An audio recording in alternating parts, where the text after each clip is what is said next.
परिश्रम के पश्चात तैयार संविधान को 26 जनवरी 1950 को लागू करने पर हमारा देश विश्व में गणतंत्र राष्ट्र के रूप में स्थापित हुआ। यद्यपि हम सभी जानते हैं कि हमारा देश एक प्राचीन देश है, इसका अपना एक समृद्ध इतिहास रहा है, किंतु विभिन्न जाति धर्म संप्रदायों के बलिदान एवं संघर्ष से प्राप्त आजादी को संजोए रखने के लिए धर्मनिरपेक्ष, संप्रभु, समाजवादी एवं लोकतांत्रिक राष्ट्र की संकल्पना को आधुनिक आजादी को संजोए रखने के लिए धर्मनिरपेक्ष भारत अपने संविधान द्वारा व्यक्त करता है। प्रतिवर्ष गणतंत्र दिवस हमारे वैभव, विकास, समृद्धि, ऐश्वर्य और विरासत की कहानी सुनाता है। संविधान के लागू होने के पश्चात हमने जो सैन्य शक्ति, यांत्रिकी, चिकित्सा, खगोल, भूगोल, वाणिज्य, अर्थशास्त्र, संस्कृत और आत्मिक उत्थान की गाथा लिखी है, उसका अवलोकन, आत्म निरीक्षण एवं स्वाभिमान अनुभूत करने का दिवस ही 26 जनवरी होता है। इस दिन कर्तव्य पथ पर हमारी सैन्य क्षमता का विस्तार और सांस्कृतिक धरोहर का वैभव देखकर देश की अनुभवी पीढ़ी गर्व महसूस करती है, तो नई पीढ़ी विस्मित होकर इनके संवर्धन के लिए शपथ लेती है।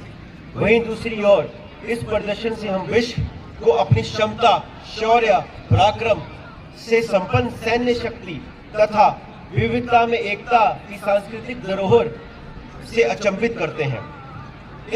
हम प्रतिवर्ष गणतंत्र दिवस को इसी उद्देश्य से मनाते हैं। इस वर्ष हम स्वर्णिम भारत, विरासत और विकास थीम के साथ अपना 76वां गणतंत्र दिवस मना रहे हैं।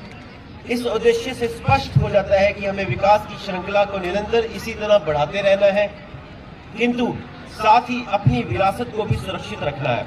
विरासत और विकास का आदर्श वाक्य इसलिए अधिक महत्वपूर्ण हो जाता है क्योंकि विकास की अंधी दौड़ में विरासत को संभालना नई पीढ़ी का ही दायित्व होता है। किसी भी राष्ट्र का विकास मात्र उसकी राजधानी तक सीमित नहीं होता।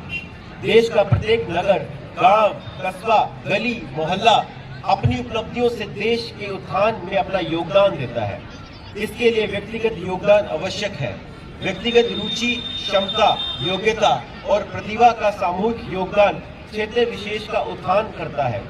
गुरु की नगरी पांवटा साहिब एक ऐतिहासिक नगर है। इसका समुचित विकास, सुरक्षा व्यवस्था, इसका पवित्रता, सौंदर्यकरण हम सबके व्यक्तिगत योगदान पर निर्भर करता है। प्रत्येक नागरिक अपने अपने कर्म क्षेत्र में निष्ठापूर्वक अपने कर्तव्य का पालन करता है तो उसे देश सेवा ही कहा जा सकता है। हमारे सैनिक सीमाओं पर देश की रक्षा करते हैं, जिसके कारण दुश्मन शक्तियों से हमारे देश को सुरक्षित रहता है। किंतु हमें अपने देश को सामाजिक त्रुटियों, सांप्रदायिकता, नशा और आंतरिक कलह जैसी भीतरी दुश्मनों से भी बचाना है।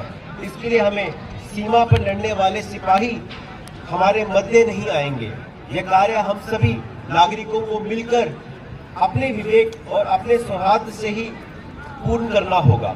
हमारे पांवटा साहिब को यहाँ एक और हमारे वरिष्ठ नागरिकों की अनुभव पीढ़ी का लाभ मिल रहा है, वहीं दूसरी ओर नई पीढ़ी शिक्षा में, खेल कूद में, प्रशासनिक सेवा में, राजनीति में, अर्थशास्त्र में, विज्ञान में भविष्य बनाकर नया नया कीर्तिमान स्थापित कर रहे हैं। यही उपलब्धियां हमारे नगर को विकास के नए शिखर प्रदान कर रही हैं। मैं देश के भविष्य के रूप में सामने बैठी नई पीढ़ी को आह्वान करना चाहता हूं कि वो अपने सपनों की उड़ान अवश्य भरें, अपने माता पिता, परिवार और गुरुजनों का नाम जरूर रोशन करें, परंतु इस देश का मान, सम्मान और अभिमान को हमेशा बनाए रखने के लिए भी प्रतिबद्ध रहें।